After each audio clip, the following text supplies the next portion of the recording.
আধুনিক বিশ্বের সংকট উত্তরণে রাসূলুল্লাহ সাল্লাল্লাহু আলাইহি ওয়াসাল্লামের আদর্শ শীর্ষক আজকের এই সেমিনারের সম্মানিত প্রধান অতিথি,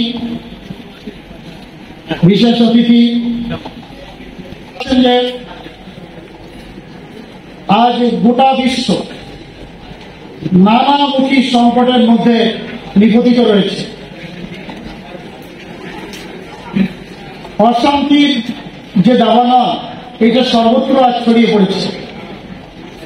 গোটা বিশ্ব একটা জীবন্ত আগ্নেয়গিরিতে পরিণত হয়েছে।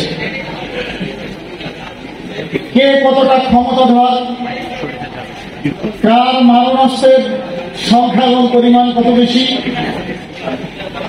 সর্বগ্রাসী আগ্রাসন এবং আধিপত্য বিস্তারের নিন্দনীয় মরণ খেলায় মেতে উঠেছে আজকে